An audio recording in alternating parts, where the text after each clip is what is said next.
The Prince of Wales's 3-day trip to Saudi Arabia last week was supposed to be about his growing role as a global statesman, strengthening ties with our international ally, both economically and diplomatically.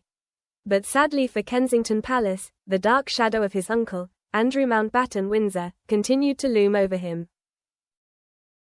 Aides had attempted to get on top of the situation by releasing a brief statement, William and Catherine's first on the Epstein scandal, before the heir had even left the UK.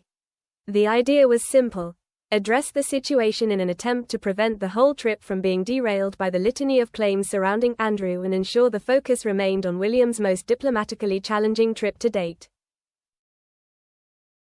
But with Buckingham Palace releasing an unprecedented statement later that day saying it stood ready to help a police inquiry into Andrew's conduct, it's no surprise William and his team were unable to redirect the focus away from the former prince.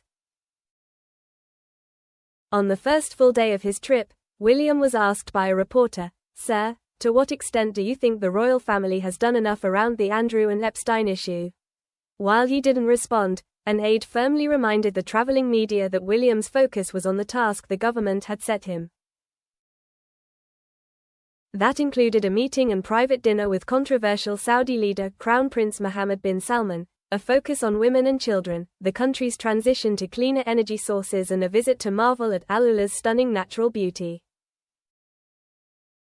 Throughout his 3 days, it was clear William's mind was focused on the job in hand and attempting to get the royal show back on the road. He understands the mood music back at home is one of anger, mistrust and dismay following the conveyor belt of new claims against his disgraced uncle, but he wants to remind the nation of the good the monarchy can do.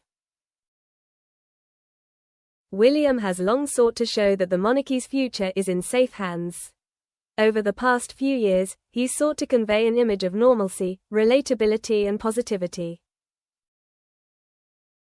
And the next few weeks and months will continue to be an uphill battle, his father and the rest of the royals, as they compete against the tide of claims against Andrew.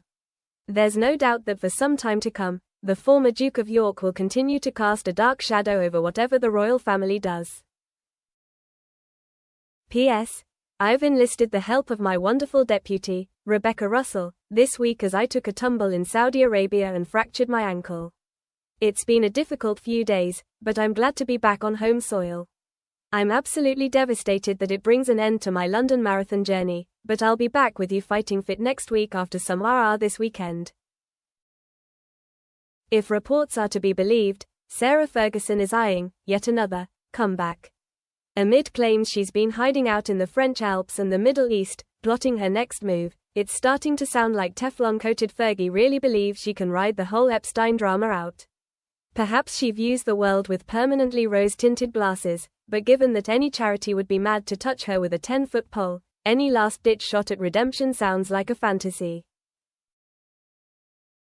In a scandal with more twists and turns than a thriller, it's hard to predict what will happen next to the beleaguered Andrew Mountbatten-Windsor. After emails emerged, appearing to show that Andrew had sent sensitive trade documents to paedophile Epstein during his decade-long tenure as the UK's trade envoy, the police issued an update. Thames Valley Police confirmed that they will be examining whether the King's brother committed misconduct in a public office. We wait with bated breath for the result. While the world watched bombshell after bombshell mar Andrew and Fergie's reputations even further, Queen Camilla's week was filled with special reunions. As well as greeting her nephew, Derek Paravicini, a blind and autistic piano player, with a kiss during a reception at Clarence House, the Queen was reunited with her former spin doctor, Mark Bolland, the man tasked with reinventing her public image in the late 90s and early noughties, and what a wonderful job he did. An emotional Prince Harry appeared on the brink of tears during a low-key appearance in LA, where he told bereaved parents, "None of you should be here," ahead of a landmark trial to examine whether tech giants have damaged young people's health.